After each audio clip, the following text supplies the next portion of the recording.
सज्जनों, शैलेंद्र दर्शन चैनल पर आप सभी का एक बार फिर से स्वागत और अभिनंदन।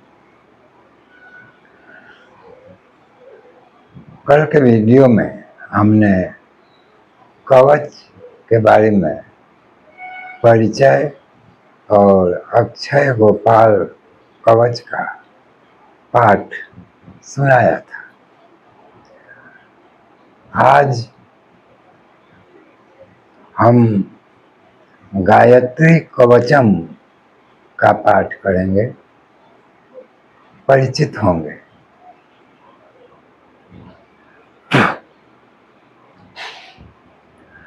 तो कल हमने कवच को परिभाषित करते हुए उदाहरण स्वरूप बताया था कि पहले राजा और सैनिकगण कवच धारण करते थे अपने सिर पर, वक्ष पर, बाहों, भुजाओं, कंधों पर,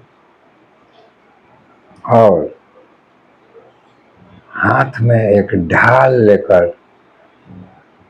अपने को सुरक्षित रखते हुए युद्ध करते थे। तो वह था कवच। और उसके बाद के सभी 7 प्रकार के कवचों का हमने वर्णन किया था, जिसमें से एक कवच का पाठ करके हमने विस्तार पूर्वक सुनाया। तो आधुनिक युग में, जैसा कि मैंने कल भी चर्चा किए थे, कि बुलेट प्रूफ जैकेट भी एक कवच है। और आधुनिक युग का कुछ और भी कवच है जिसकी चर्चा मैं कल नहीं कर पाया था, जैसे कि हेलमेट। हेलमेट भी कवच ही है जो सिर की रक्षा करता है। मोटरसाइकिल सवार, वायुयान, जो लड़ाकू वायुयान के चालक होते हैं, पायलट, वे भी हेलमेट धारण करते हैं ताकि सिर में चोट न पहुंचे किसी दुर्घटना की स्थिति में। इसके अलावा और भी बहुत से शरीर रक्षा संबंधी उपकरण आजकल पहने जाते हैं। जैसे क्रिकेट के खिलाड़ीगण अपने घुटनों की रक्षा के लिए, ताकि वह जो कठोर बॉल होता है उससे चोट न लगे, और अपने अन्य अंग विशेष की रक्षा के लिए भी वे कवचनुमा फाइबर के बने हुए कवच पहनते हैं। और सिर पर वे भी हेलमेट, और चेहरे पर जाली लगा हुआ एक हेलमेट पहनते हैं, वह भी कवच है। तो सिर में पहने जाने वाले कवच को पहले के ज़माने में शिरस्त्राण कहा जाता था। आज भी वह शब्द वही अर्थ रखता है, लेकिन हेलमेट आज का परिचयात्मक शब्द हो गया है। तो अब कवच के आधुनिक स्वरूपों को हमने जान लिया है। तो अब गायत्री कवचम का पाठ प्रारंभ करते हैं। विनियोग। कवच पाठ से पहले, जैसा कि हमने बताया था, कि एक रक्षा मंत्र सदा भवानी दाहिने पढ़ लेना चाहिए। उसके बाद संबंधित कवच के देवी अथवा देवता का नमस्कार या आह्वान मंत्र एक माला जप लेना चाहिए। उसके बाद कवच का प्रारंभ करना चाहिए। तो कवच के प्रारंभ में विनियोग किया जाता है। तो अब हम सीधे कवच पाठ और उसके अर्थ पाठ की ओर बढ़ते हैं। विनियोग। ओम अस्य श्री गायत्री कवचस्य ब्रह्मा ऋषिर गायत्री छंदो गायत्री देवता ओम भू ह्रें बीजम भुवह्निं शक्ति स्वयं कीलकम गायत्री प्रसाद सिद्धयर्थे जपे विनियोग। ओम, मैं श्री गायत्री कवच, जिसके ब्रह्मा ऋषि हैं, गायत्री छंद है, गायत्री देवता है, ओम भूः रेंग बीज है, भुवः निंग शक्ति है, स्वः यंग कीलक है। गायत्री के प्रसाद स्वरूप सिद्धि प्राप्त करने के लिए पाठ करने का विनियोग करता हूँ। पंचवक्त्राम दशम भुजाम सूर्यकोटि संप्रभाम सावित्रीम ब्रह्म वरदाम चंद्रकोटि सुशीतलाम त्रिनेत्राम शीत वक्त्राम च मुक्ताहार विराजिताम बराभयाम कुशकसा हेम पात्रज्ञ मालिका शंख चक्राब्ज युगलम कराभ्याम दधति पराम शीत पंकज संस्थाम च हंसारूढ़ाम सुख स्मिताम ध्यात्यैवं मानसाम भोजे गायत्री कवचम जपेत।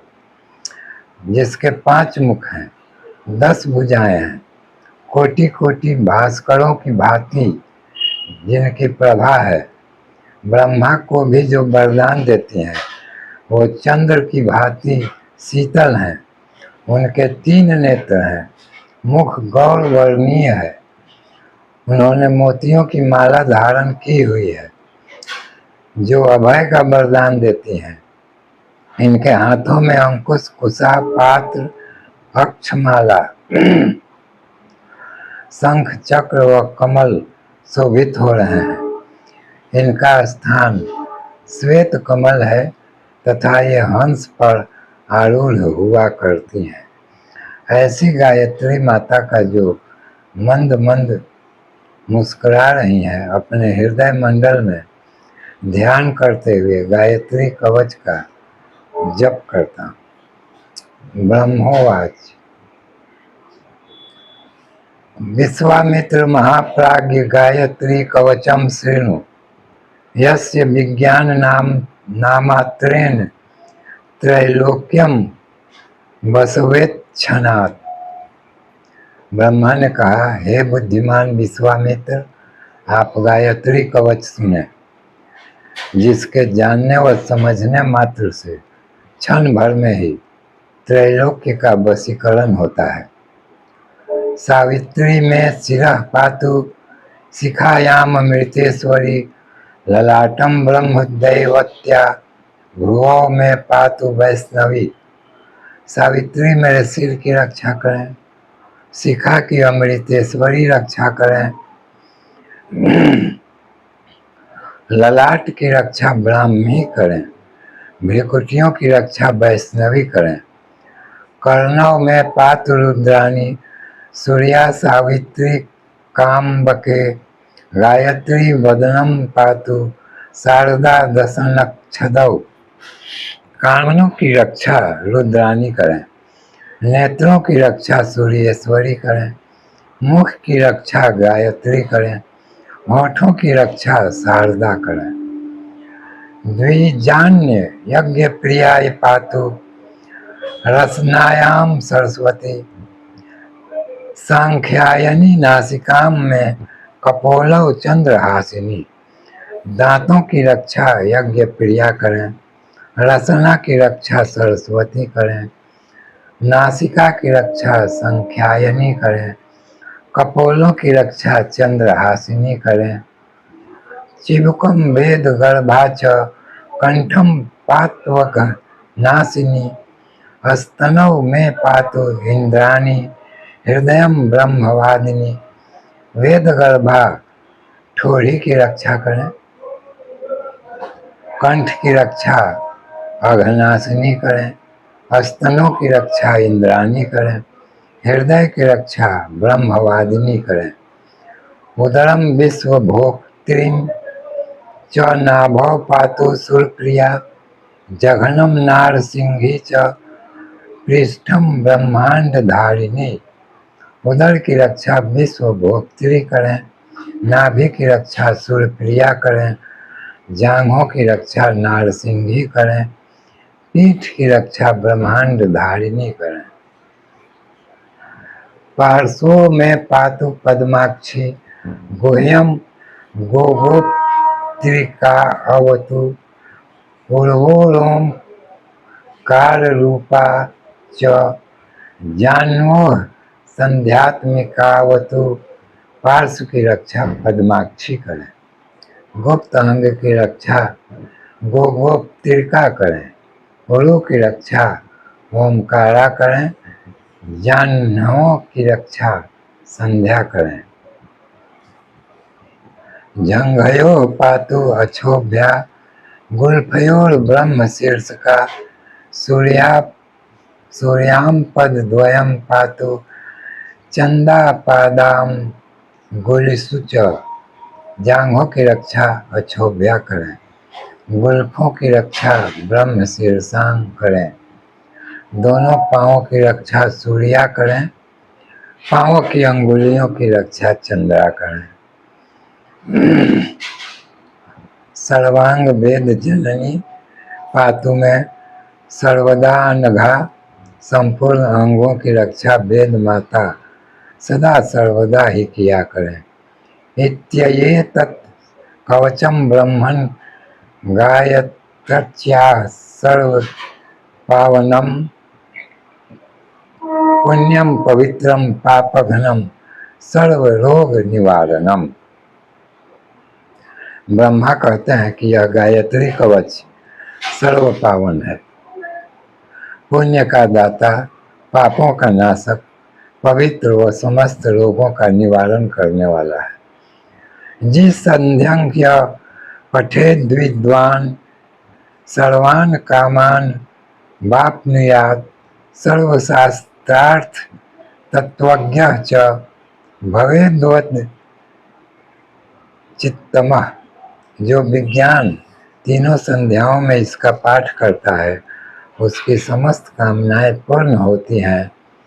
वह सभी शास्त्रों का तत्व समझ जाता है, जिस कारण वेद वेत्ताओं में भी उत्तम हो जाता है। सर्व यज्ञ फलम प्राप्य ब्रह्मांते समवाप्नुयात् प्राप्नोति जप मात्रेन पुरुषार्थाश्चूर विधान। सभी यज्ञों के समान फल प्राप्त होते हैं, ब्रह्मा के समान हो जाता है। इसके केवल जप मात्र से चतुर्विध पुरुषार्थ की उपलब्धि हुआ करती है। तो सज्जनों,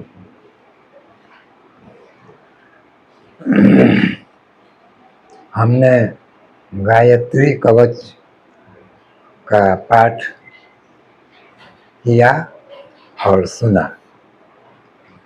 इसके सिर्फ पाठ करने से चारों पुरुषार्थों की प्राप्ति हो जाती है और हर प्रकार से मनुष्य की रक्षा और कल्याण होता है। तो इसमें 3 समय इसके पाठ की बात है। त्रिकाल संध्या, प्रातः काल, मध्याह्न वेला और सायंकाल। अगर तीनों काल में इसका एक एक पाठ किया जाए तो इसमें वर्णित तथ्यों के अनुसार हम कल्याण के भागी होते हैं, हमारी रक्षा होती है और जो भी फल बताए गए हैं वे सब फल हमें अनायास ही प्राप्त होते हैं। लेकिन आज के समय में श्रद्धा, भक्ति और विश्वास का अकाल है। लोगों की श्रद्धा, भक्ति और विश्वास सिर्फ आर्थिक प्रयोजनों में है, आर्थिक प्रलोभनों में है। इन सब प्रयास मूलक कार्यों थोड़ा कठिन जैसे हैं और इसमें धैर्य की भी आवश्यकता होती है और ईश्वर की प्रेरणा से ही व्यक्ति इसमें संलग्न हो पाता है, अन्यथा तो वह प्रारंभ करने से पहले ही जांच पड़ताल में जुट जाता है। तो सज्जनों, अब इस प्रसंग को हम यहीं सीमित करेंगे और फिर मिलेंगे अगले वीडियो में इसी प्रकार किसी धार्मिक, मांत्रिक, आध्यात्मिक या ईश्वर अनुसंधान संबंधी चर्चा विमर्श के साथ। कवच संबंधी वीडियोज मैं बनाता रहूँगा और उसके बाद फिर से एक बार मंत्रात्मक वीडियो की तरफ भी चलेंगे, क्योंकि मंत्रों की चर्चा भी उतनी ही महत्वपूर्ण है जितने अन्य आध्यात्मिक विषय। तो धन्यवाद सज्जनों, फिर मिलते हैं अगले वीडियो में।